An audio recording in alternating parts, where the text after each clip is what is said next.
Going on YouTube? WestHobbiesRC. So today we are back with the Goblin 380 Speed Edition. So ever since we got back from Archa, I have been addicted to speed. I want to make everything go fast, and the Goblin 380 is an awesome little helicopter to make go fast. So we're going to do some upgrades to it. First thing we are going to do is put a Egodrift motor in it. This motor is the 3220 960 kV. We're going to throw a Hobbywing 150. I actually won this ESC at Archa in a competition, so awesome, and thank you to Hobbywing for that.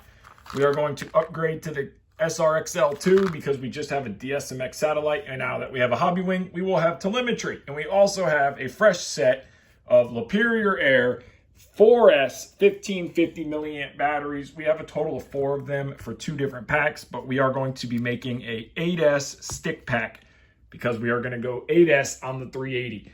So go ahead, hit that like button, hit that subscribe button and the notification bell, and let's start tearing this thing apart. First thing, we got to get this ESC, this Catronic motor out. I already cut the heat shrink off so we can get the wiring apart. We got to pull the throttle line out as well as the satellite, because I have a DSMX satellite under there, and we are going to put an SRXL2 for telemetry.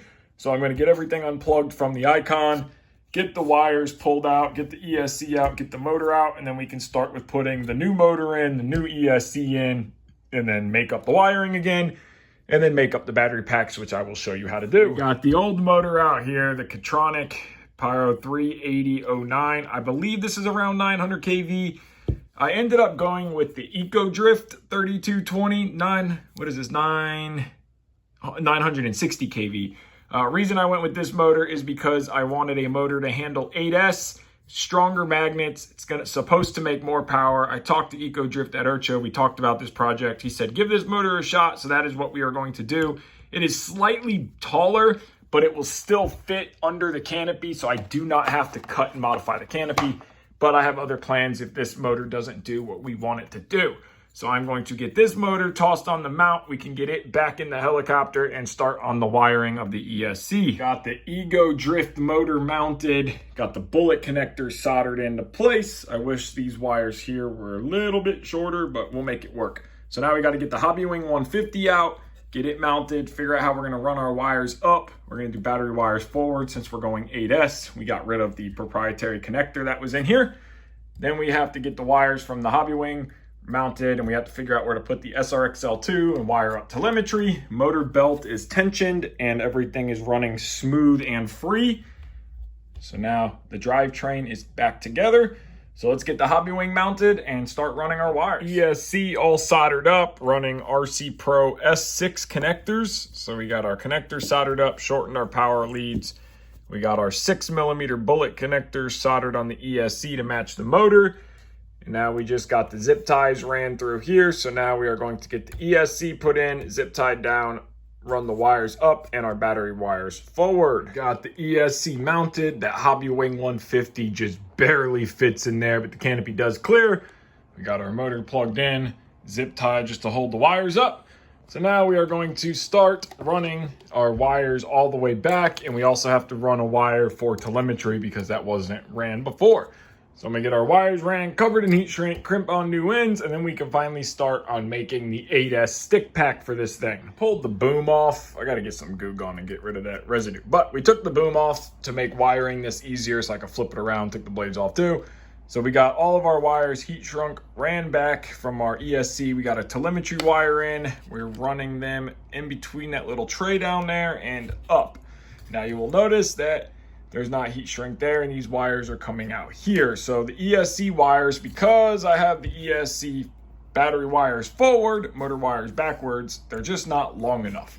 So what I'm going to do is I'm going to make a lead that's going to come from our governor port and our throttle port, and that lead will run down, and I'm going to put a servo plug right here. So that way, if the ESC needs to come out for whatever reason, because the telemetry line plugs in, we can unplug it at the front, unplug the 2 leads right here, pull the speed controller out, and we don't have to mess with the main harness on the wiring. So I'm going to make these leads up, get those ran down, new ends on them, and then we can move on to mounting our SRXL2, which is going to go on the bottom, I believe, and finish this thing up. All the wiring is pretty much finished up. We have everything going into its ports. I just need to cut a piece of heat shrink here, clean up this little section right here.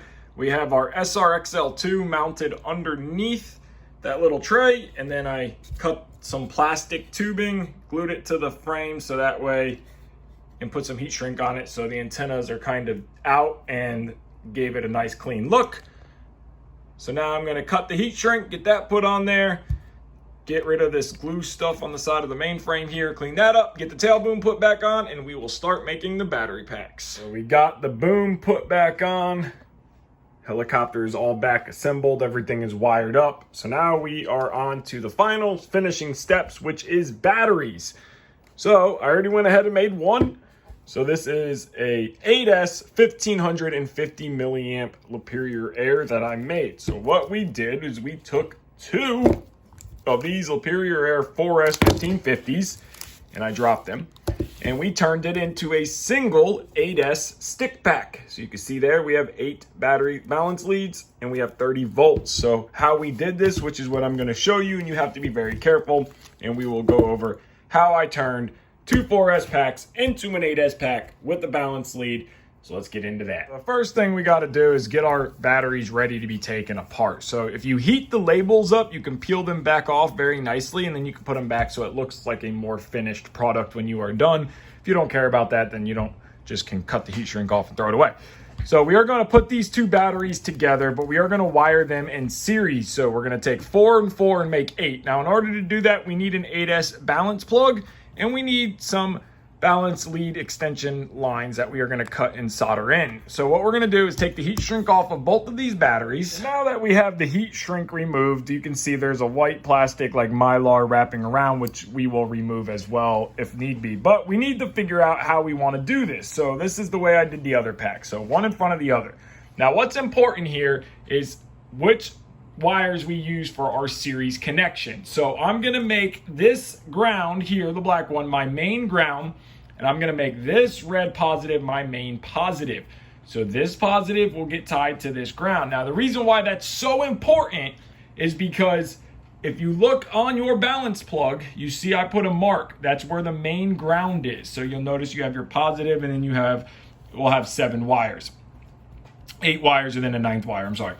So your far left one will be your positive. Your far right one is your main ground. So what that means is that this ground needs to be the one from the main ground coming out. So this balance ground wire, which is this one right here, that is going to go to our main ground.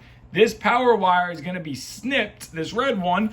This power ground wire here, which is this main red one, is going to go to this side. So let me get this series connection and it'll make a little bit more sense. Now, since this is going to be our front battery, this is our rear battery, we no longer need this positive wire going to our balance. So we can cut this off, put a piece of heat shrink, and we can tie this back together, and then we'll get both of these series connected and soldered, because we are going to use that power wire to feed the actual balance lead, because that is our main power and this is our main ground. So we just cut that wire, put a little piece of heat shrink. You could desolder it. Once that is done, then you can just simply close this section back up.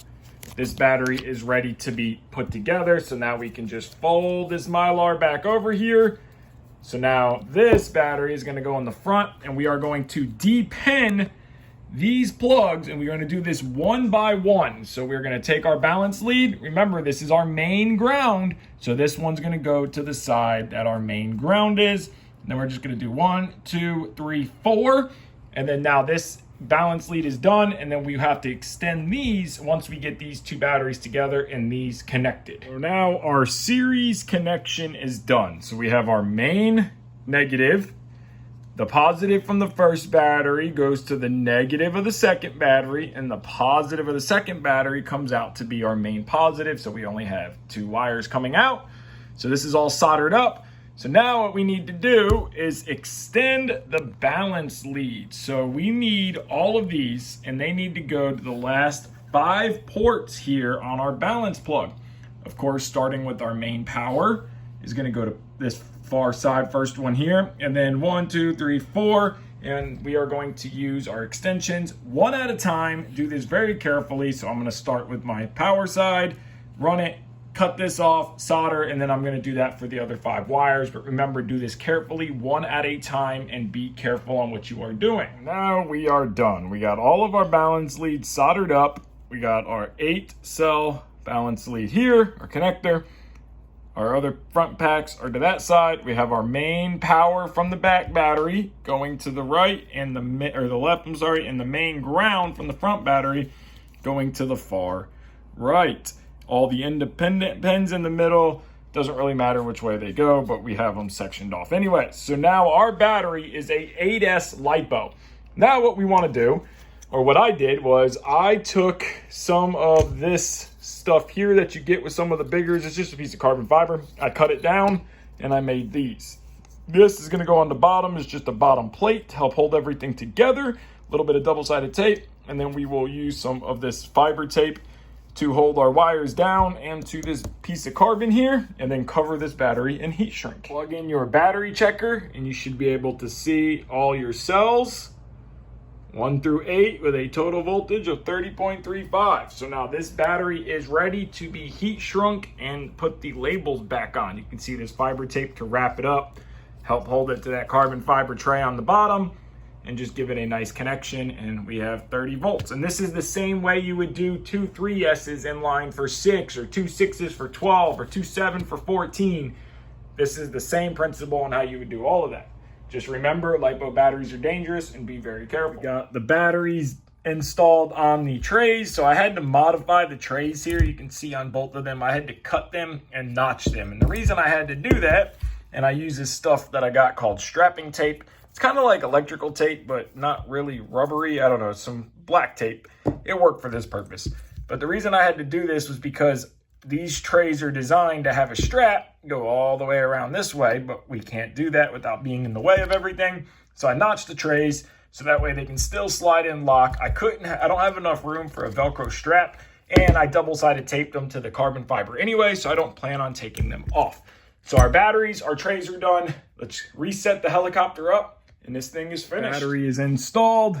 Tray fits like it should, slides in there and locks perfectly. Everything is done on this model. The only thing that's left is to go through the icon, set it up for the SRXL2, because before we had a DSMX satellite. I'm going to get that set up, test the RPM, make sure everything is working like it should, and then we'll see what this thing looks like with the blades on it. Binded back up, just went through the icon, just finished setting everything up. All I had to do was change it over from DSMX satellite to SRXL2. That is done. Our pack is done and mounted, tested, balanced. The helicopter is sitting nose heavy, which is exactly what you want on a speed machine. You want it to be nose heavy, so it's nose heavy. Took some negative pitch out, added positive pitch, so we are at 14 degrees to start with. Everything, no binding on anything, so I am happy with that. We'll start with 14. I have it set all the way up to 16. Did a test run on the Egodrift motor on 8S. It is cool. We are running a 22 tooth pulley, so we're going to be head RPM right around 4,500 RPM or so. So now we're going to put the blades back on it. I'm going to get this stuff cleaned off the frame, and we can call this project done. Blades are on. That means it is done. So I am super excited to play with this project, see what it will do on 8S. It might burn the motor up. I don't know. A little high on the KV, but we pulleyed it down. We are running the RC Pro S6 connectors, Laperior Air 4S and 4S 1550 tied together for 8S, like you guys seen in the video. 6mm motor connectors, Hobby Wing 150, MKS cyclic servos, Icon 2, BK tail servo.